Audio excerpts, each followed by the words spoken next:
yo eli biso déjà kolonga mais kolonga eza bino ba scène na nzambe mais na makambo nde ya kozala ferme to yeba maloba na nzambe wana nde tokangama na nzambe alobi branche ekoki kobota te branche ekoki kosala makambo te même d'une manière naturelle branche à manguer ekoki kobota mangue te soki ekangami na arbre ya mangue te maintenant quel est l'impact ya kolanda pe kokangama na Yesu tu vois nous tous pas mona boya bolexela ata na église bino bokomaka nyonso tu kokende maintenant impact na ngo eza nini soki biso tozolanda Yesu pe utie pa biso te mutuna na ta Pierre atuna et l'inkoloba pete que soko kangamina Yesu il faut salater non la Bible dit quoi tout travail procure l'abondance c'est-à-dire majorité à bateau mon amuta osambela mazo salater mais sozo salater aux wande voilà il faut ça il faut qu'on ta percer kaka kende kaka parce que tout le monde na makambo ndire pe nanza makangi te nza makangi na yete ezafo ya distraction yango moni message capital tozongi batu bakangama na Yesu batika bino te bakangama na Yesu bakangami na Yesu bakoyeba ba vrai pasteur bakoyeba ba vrai prophète bakoyeba ba église à solo il faut basambela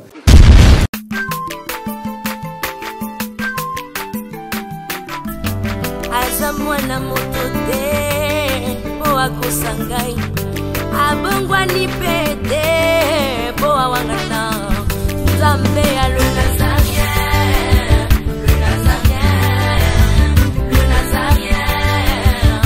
David Nozamba ayebana kitoko koma mukondima atako babakola ki mafuta na musakolima lelo ya yo bolingo ebakelile Nazareth lipamboli oyo mona na katempeni mama kantelobi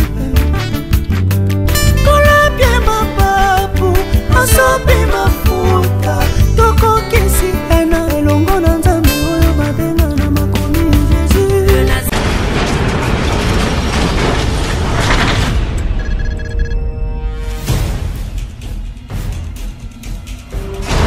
azamwana motote o akusangai abongwa ni pete bo awangana zambe ya le événement mesdames et messieurs fidèles téléspectateurs frères et sœurs en Christ événement aux années le 13 octobre le Nazaréen les Ekofisa 4 anniversaire accepté de jour uta mama tifanya bandaki mosala oyo bongo yo ndeko oyo simbama yo oyo pambolama yo oyo mona loboko na nzambe na nzambe émission na biso nyonso oyo elekana kao oyiba kombo émission yango eza ebele masolo ya mboka table santé témoignage émission ya santé bémission eza ebele tolingi tomona osala geste totindiko ya kotindika te mais molo mosantu asolola na yo soko topeli ko contribuer pour ce milieu anniversaire oyo elekana malamu ndenge tosalaka bomesano chaque année bobonaki bilili ya année passée le 13 octobre ya année passée ndenge elekanaki mama tofana tatango na net bopambola makoko sepelaki toyimbo tosala pena moko le 13 octobre ya 4e anniversaire ya année oyo soko simbami soko lingo contribuer financièrement matériellement benga banimoza assisté na babe kana bino to peut mama Tiffany so lingo sele bolamu soko lingo tindele cadeau soko lingo sala geste no so lingo sala benga nzamba kozanga te kopambola o tokutana na date wana ya le 13 octobre 2017 tikete nzamba lola apambola yo azamwana motote o akusangai abongwa ni pete bo awangana zambe ya le Nazareth. Si Dieu est pour nous, qui sera contre nous? La humble servante de Dieu, la princesse de l'Éternel, la présidente du Parlement céleste, députée dans cette émission, je vous dis shalom, bonjour et bonsoir. Que la paix du Seigneur, comme on dit shalom, donc la paix du Seigneur vous soit favorable. Croyez-moi qu'on est ensemble, il n'y a pas de souci. Sur le 3 www.nazarientv.com, je dis bien, c'est votre chaîne, c'est notre chaîne. C'est pour tous les chrétiens qui sont partout, dans tous les 51 ans du monde. On est ensemble, il n'y a pas de souci. Comme toujours, Akuna Mbaya Mungu iko bien, donc on a Pindu Yang, on a Toto.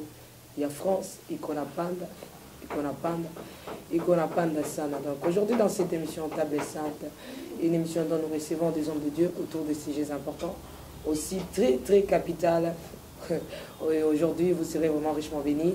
Mais avant tout, je reçois pour vous le pasteur Israël, Esaïe, voilà, le pasteur Esaïe.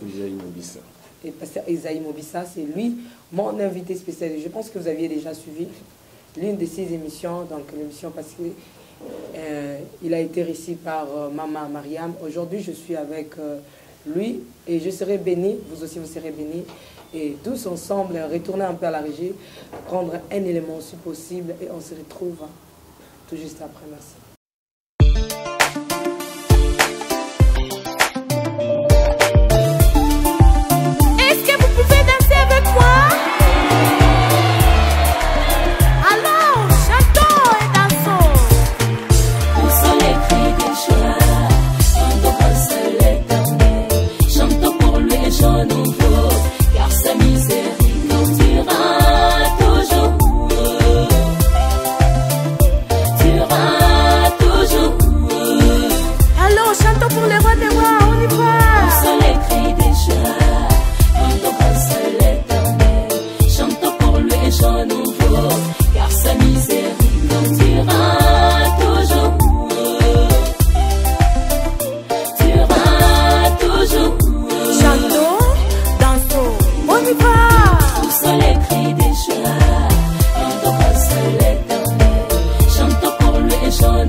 Merci beaucoup à la régie, nous sommes de retour sur ce plateau.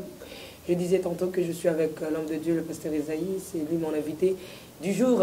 Et avec la grâce et la miséricorde de Dieu, nous allons parler autour de ce thème, l'attachement avec Jésus-Christ, l'attachement en Jésus-Christ et beaucoup plus sur ce sous-thème, l'impact de l'attachement. Donc l'impact de l'attachement, c'est notre thème et le sous-thème d'aujourd'hui. Mais sans plus tarder, je pense que c'était m'a fait plaisir énorme à tous ceux-là qui nous suivent. Je regarde mon invité spécial pour lui dire déjà shalom, bonjour l'homme de Dieu. Bonjour, bonjour Maman Tifa. Comment vous allez? Oui, super, super. Dieu fait grâce à son prophète. Amen, amen. Je bénis le Seigneur parce que je vous avais suivi de loin et aujourd'hui je suis avec vous. Amen. Que Dieu soit béni à jamais. Un mot déjà pour les téléspectateurs qui nous suivent. Au fait, que le Seigneur puisse accompagner Batunio Soba Rolanda Bisso Namukolo Lelo, parce que Lelo déjà Zali, deuxième séquence Nabiso Tongeto amplifié, Makambo Tobanda et Kolobelasi, l'attachement. Ok. Voilà. Donc, Bato Rolanda Bisso, vraiment Zambé, Asala Bango Ngolu, va comprendre profondeur les Kambo Zamba Tchebiso Namitema. Pasteur Esaïe, je ne sais pas le prophète Esaïe, oui. Je ne sais pas pourquoi avez-vous choisi de parler de ce thème, l'attachement.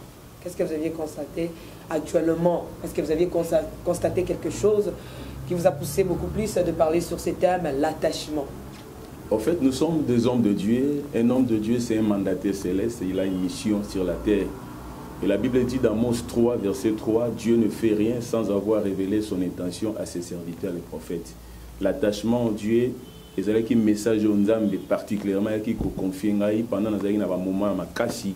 La consécration, la méditation, le Seigneur a tali singa lobi nangai, makambo belé na bana nae, makambo belé na ba famille, makambo belé na ba mboka, makambo belé même pour na bandeko bazali banda o bagozo opportunité ko landa biso, makambo belé zo simbate, zo marcheté parce que bato bazo zonga na source nangote. Donc il est vraiment temps et munamuta zonga na source et la vraie source c'est Jésus-Christ, c'est notre Dieu. Alors il faut Banananzam bisika bazali ba développer dimension pour kangamanaye. Alors tous un texte de base na biso ezana Jean chapitre 15. Non, c'est la maman Tiffany Otangela biso Jean chapitre 15 versets 4 à 5. Et si ka inspiration na biso ezali Jean chapitre 15 4 à 5. La Bible nous dit demeurez en moi, voilà, et je demeurerai en vous. Comme le serment ne peut de lui-même porter de fruits s'il ne demeure attaché au cep. Voilà. Ainsi vous ne le pouvez non plus si vous ne demeurez en moi. Voilà. Je suis le cep, vous êtes les sarments. Voilà. Celui qui demeure en moi et en qui je demeure porte beaucoup de fruits. Voilà. Car sans moi, vous ne pouvez rien faire. Malobo Moutazolo Bango Eza Jésus, c'est pas un prophète. Moutazolo Ba Oyo, c'est le prophète par excellence. C'est-à-dire, c'est l'obus bien la parole faite chair, c'est Jésus lui-même. Awazako s'adresser à ma disciple. Alobi, je suis le vrai cep. Le cep, c'est-à-dire l'arbre. Et vous, vous êtes des sarments. Les sarments, c'est-à-dire de branches. Et alors, branche ko botate, branche ko sala makambu te, même d'une manière naturelle. Branche à manguer ko bota mangue te, ce qui est kangami na arbre à manguer te. Branche à n'importe quel elo ko botate. Alors, Christ a dit sabanga lobi, sans moi vous ne pouvez rien faire. Alors, ceux qui bolingi bo produit ba fruit. Ceux qui bolingi bo mona ba résultat ezali escompté, ba résultat ezali extraordinaire. Na domaine nyonso ya vie na yo, il faut muto kangamana nani na Yesu. Alors, message na biso vraiment clair en wana. Et texte de base, oyo toujours meka ko développer, toko meka ko.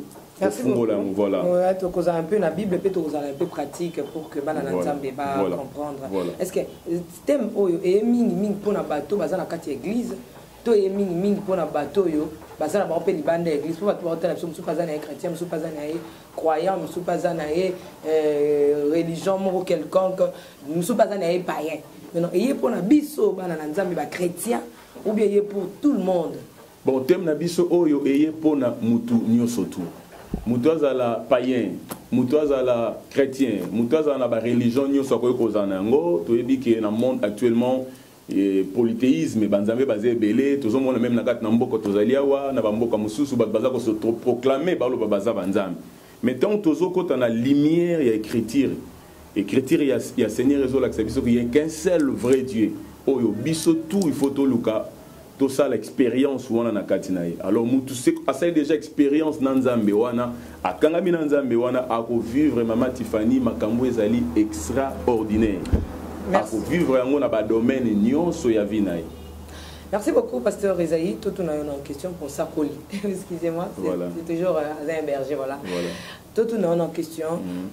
Lorsque la Bible nous dit que ceux qui te kangami na Nzambe to za la fermi, ka sal na inde to long. Voilà. Maintenant, bino kutu ba sal Nzambe pe boto saka maloba, po botali sa biso peuple de Dieu, il faut to kangama na bino. Le sambo ka bino bo sala biso. Makamne to ka bino ne bo sala la biso du peuple de Dieu, nde biso to long.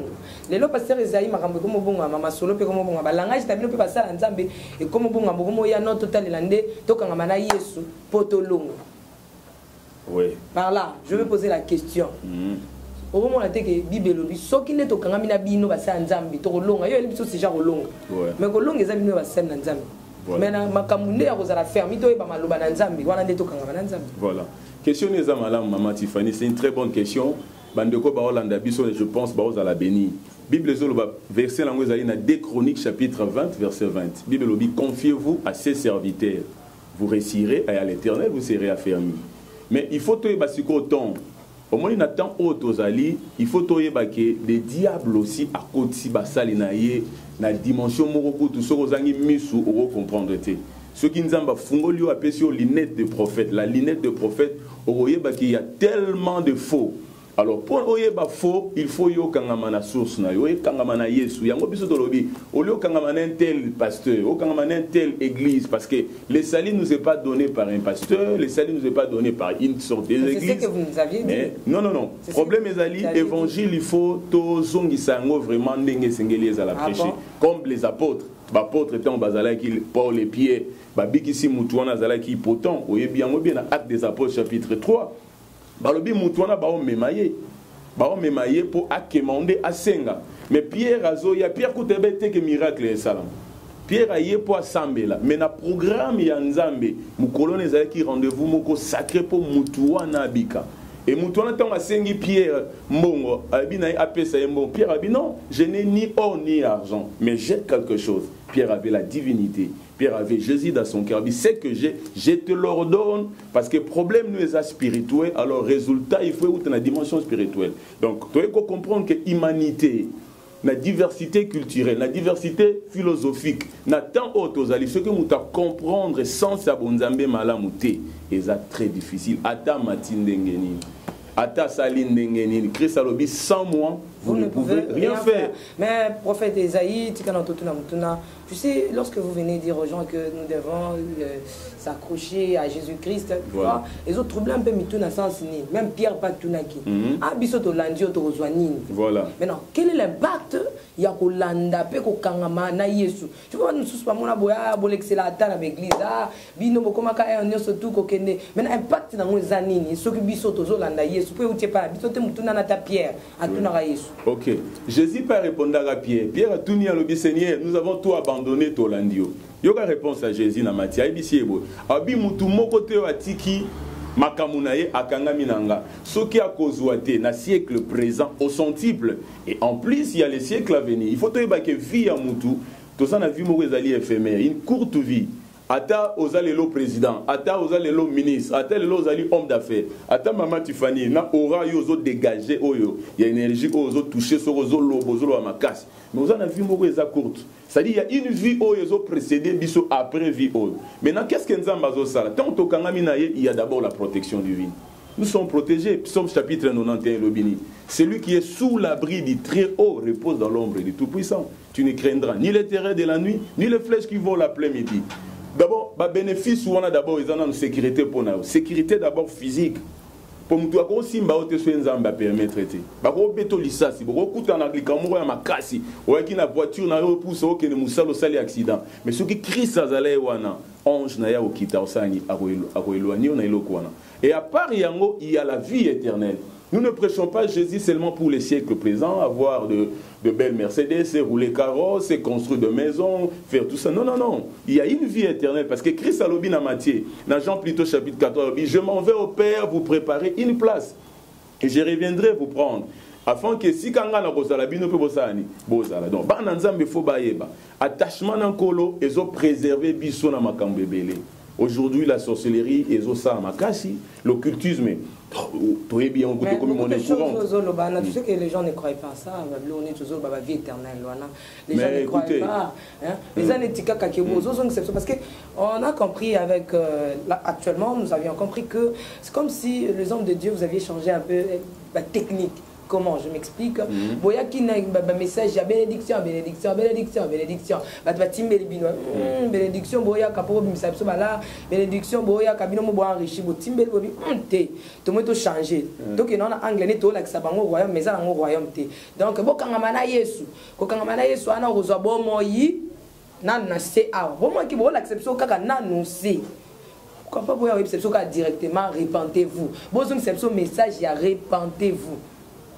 Maman Tiffany, la question est tellement malade, c'est pour la bande de corps, la béni. Au moni, message à Christ d'abord, ton Christ, ça y est, Christ n'a pas parlé makambo eza physique. Il n'a pas parlé les matériels, il n'a pas parlé de voyage, il n'a pas parlé kobote abattu. Non, non, non, non, il n'a pas parlé. Il a parlé aux gens le royaume de ciel. Alors, il cherchait premièrement le royaume et sa justice. Et les autres, il y a le matabisi. Un bon ministre, un ministre authentique, il faut d'abord missionner. Tant a eu opportunité, opportunité donc vision d'abord il faut battre il y a un royaume et royaume on a celui royaume c'est-à-dire c'est royaume de ciel c'est qui c'est Christ Jésus na Christ il y a la repentance la rémission ya makambo ebele so ozotambola malamu te faut tikango ozosala makambo susu eko sepelisa nzambe te faut tikango alors tant yo komo tika yango siko ba avantage. Papa, tu sais que convaincre Batou, Missous est convaincre, mais Missous est contacté. Pourquoi? Parce qu'il y a des gens aujourd'hui, actuellement, partout dans le monde, mais particulièrement ici, dans la ville de Kinshasa, le Congo, s'il y a des gens qui souffrent beaucoup plus, ce sont des gens qui sont attachés à Jésus-Christ. Tous les gens qui sont chrétiens, mais tous les chrétiens sont dégagés. Pauvreté moko oh yo moko tu koloba wa yeso bandengi nanu wana se après Nicolo et ça mais pourquoi toujours comme on a l'élo qu'est-ce qui se passe impact il y a attachement na ils ont mon anaté actuellement na ba chrétien. OK, il faut tout ça la part des choses quand tous ont le attachement na Christ pour na vivre ba promesse ya Nzambe et Nicolo ba pété que soko kangami na Yesu il faut salater non la Bible dit quoi? Tout travail procure l'abondance. C'est-à-dire, majorité à bateau, mon amour, semble mazo salaté, mais sur salaté aux ondines. Problème est aligné. Il faut tout répartir ma cambo. Kokangamana Yesu, Eli Kolobanini. kokangama yesu o abandonné vie à péché o abandonné ko servir makamususu yo ezo se pesa tangu yo kangami na yesu wana siko soko sala musala usali musala no ndenge yo to sala musala na siko o sela nzambe na musala ozo sala le Seigneur o fungulo ba porte vouloir ou pas nzamba o protéger yo vouloir ou pas nzamba o créer ba opportunité morobo o e sala yo na famille na foyer na makamno belo sala kene liboso. Parce que aux osala musala moko oyo na simana musala wana il y a une récompense. Mais papa mutumo ali singana tuna question azo dans sa vie maman Tiffany bi ke nga degré na banga nzambe na sala kana ngai pe na vanda ka te na zela kaka Bible na sala mais niveau nga na bangela nzambe na kangama na Jésus mais makambu na nga nyonso na sala ki simba kaka te na mona na nga impact te ona kuma mito na nzambe na ndimela yo to na ndimela yo te. Il y a des gens, il y a des cas où il y a un pasteur. Bon, tout le monde a des belé dans l'église, peut-être dans un problème à famille. Il y a des lois aussi à la famille, bah limite les alliés, mutumsu ba limiter na famille naie, mutumsu na quartier à côté, bah domaine où on est ça là en Europe. Oui, mutazo prier mais azo monaté. Mais ce qui est important, c'est mutuana persévérer à obika toujours, à mona toujours. Moi qui a longue histoire. Toi ils a longue histoire, tes âmes campagne l'anzin va comprendre parce qu'il y a qu'une seule vérité. Vérité zalaka moko et la vérité est la parole aux autres. Ce que muta comprendre en côté et c'est très difficile, très difficile. Il y a pas tout un prophète. Est-ce que il y a biso yaya, il y a Yesu. Voilà. Il y a pour ça, il faut qu'on t'a percé, kaka kende, kaka, à 10 ans, 5 ans. Tes amis à 10 ans, on a 50 ans. Nzamba sa et l'or na grâce na. Nde to kuta ni ngolo nzambe, nzambe so permettre yete to kuta. Mais bato ba olanda nga siko, ezangolo nzambe. Parce que na son ya vona ngane na zolo ba so bazana ba problème. Nzambo a sali alliance au sala quelque chose n'a pas problème. Parlons un peu de l'impact attachement à Jésus-Christ dans la vie de Basel Nzambe. Impact ya kokangama na Yesu pona bino Basel Nzambe. Ezaneti nini po amsu ba mona ke bazui litomba te na kokangama na Yesu to komo kitana mission na biso. Merci beaucoup. Basel Nzambe belé. Ba mona ke impact na ngo ba moni yango te lelo to moni Basel Nzambe wa simbi na kisi et belé parce que ba mona ba impact te amoni ke non fona baluka koto na vivre mais impact ya attachement à Jésus-Christ au milieu des hommes de Dieu. OK. Au milieu des hommes de Dieu, il faut tout ça la part des choses. Tout le monde n'est pas nécessairement homme de Dieu. Parce que actuellement, Moutmoussousou, il n'a pas réussi peut-être grâce à autant de classe, à des opportunités, on a été, soit peut-être dans la famille. Alors, à moins que Moussala au salaire, tu as commis pasteur. Mais non. Parce que ceux qui nous ont relé dans royaume n'a été à établir yoté. Mais non, au sal baba vie. Et belé à baba vie robozo mona batona baza appelé.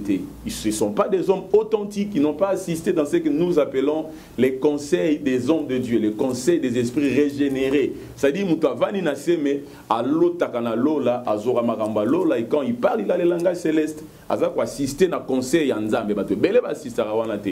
Alors comme aussi opportunité, on a dit comme mon pasteur, mais non, qui pastora n'a eu ça n'a pas aventure. Aujourd'hui, nous avons des aventuriers. Pourquoi? Parce que tu belé ba infiltré bazali Christ a lobi amote. A lobi ni yé à l'ONU bleu. Mais au milieu de la nuit, l'ennemi a écouté ivré. Or blé na ivré sur le tali yango ça rappelle prendre mo. Mais ça n'a pas valeur mon côté. Parce que blé est servi dans la fabrication à mapa. C'est l'image de la parole. C'est-à-dire qu'il y a des hommes qui ont la parole de Dieu et la parole de l'éternité. Ils ont la grâce authentique. Ce repéché aux prophéties, Maman Tiffany, prophétie à Solo. Ce gars, il est le même hier aujourd'hui. C'est-à-dire le Dieu, Abraham, Isaac, c'est le même Dieu. Les enfants, il y a distraction. Il y a un message capital. Te bakangama Yesu bakangami na Yesu baroye ba vrai pasteur baroye ba vrai prophète baroye ba église à solo il faut basambela mais ceux ba ke basambela na ba sentiment yango omona ba vina bango ekozala ndenge wana ba ozoma boko ba otchela bango maboko mais ba omona bikamo te pourquoi parce que Dieu n'est pas là abi sans moi vous ne pouvez rien faire donc il faut que Christ azalo centre Christ ya solo ce caso centre makamde omona ba miracle bébé. Au milieu des hommes de Dieu, comme vous avez question peut-être Yasuka, na kati mwana basel na Nzambe, mais quand on soit là bandeko na basel na Nzambe, puis ça va pe moi boania parce que bibi bina biso tout a yebi koleka mninga. Yo yebi ka ndambu opa yebi ndambu so to 500 ne kemba tatezo monana. Na kati ya bino c'est comment musel na Nzambe na akoki ko sala pour que à sentir bah, impact, qu'est-ce qu'il peut faire pour un impact? y a attachement au yasala na Jésus-Christ et mimoni sama na bomo inaï. Premier problème ezali faut musali ya nzamba ye ba vision ni nzamba pesier et puis il faut tika la constant na vision na ye. Aye ba message ni nzamba pesier. On n'a pas tous le même message, on n'a pas tous de même dimension ya opération. Ndenge nzamba utiliser nga ezande nzamba utiliser l'évangéliste na ngate, n'est pas ko utiliser une tierce personne té. D'abord il faut vendre na vision na yo. Le lot mingi yali to ko sala pona ko se comparer. Ah muninga na sombi bo nga pe fona ça. Muninga na ote ya tel message, il est pas ote. Oh mais non, peut-être nzamba bengi on est lo ko na. Il faut vendre la particularité. Le Dieu que nous servons, c'est le Dieu de la diversité, mais une diversité de la complémentarité. Oh nga na zangi na cause bango epano mama Tiffany. Oh yo pozangi comme servant de Dieu ko cause epananga. Alors sommation et lo ko na des opé sa biso fort.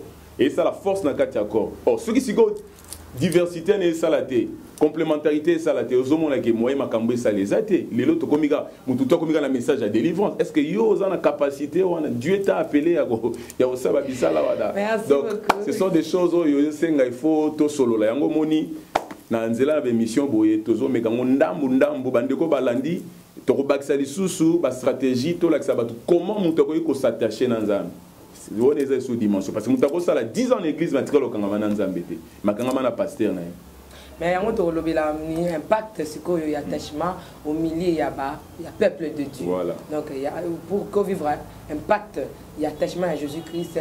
Dans le cadre, il y a peuple de Dieu. Donc, donc le lot, on est bien, au moins, que ça dans l'église, aux alanous, il y a donc aux alanous, donc il y a la synagogue a dit ça dit au sein de la Pergame Satan à Satan tout ça c'est bien. Il y a un troisième épisode. Merci beaucoup pasteur Isaïe. Je vous en prie maman Tiffany. Merci. Il obana suka na ngena pambola mutu nyonso ya zu opportunité à Kolanda surtout na libanda ya mboka nzamba pambola bandeko na biso na yebi ke message o mingi tozo viser pe bisika bozali bokanga na nzambe o ya solo po makambo ebele salam na bandeko na biso bazali awa tokanga makana na Yesu ka ye kaka yende mutaza solution et puis to pesi mbote na bandeko nyonso tout oyo balandi biso et particulièrement Maman Annie et depuis Texas nzambe a comblé na ba grâce ebele na kombo na Yesu Christ. Na sepelika po kombo Yesu komi mo ko zonga mukia na bolinga nzambe na minoko ya ba nzambe pe ya basali na ye. Pour limwa qui vraiment. Nzamba zo lokumu na batni surtout balandi biso na lingi bino mingi to tikala ka boy attachement de bino mo boyoki na Jésus Christ na mutute attachement à Jésus Christ ya onde ça ke obika. Ne manquez pas na émission Zoya na été so pesi numéro de téléphone pour oui, d'accord. Numéro Nabiso, il y a contact, c'est Ali 089 89 364. Tozali na Kimwenza Sirkauka, l'avenue Église Ezawana, Église Ezali, et puis tout dans l'église Ebélé, on a dit ça, donc voilà. Ceux qui va commis wana. C'est juste l'ambiance et mission pour me sauver. C'est vrai, wana beaucoup d'habitude Toza wana, misale zo salama wana. Merci beaucoup, mon sakoli. Nous étions venus richement. Nzamba pambola bino ngai moi to kutena mikolo oyezo yana lingi bino mingi. Nabolinga nzambe. Ciao.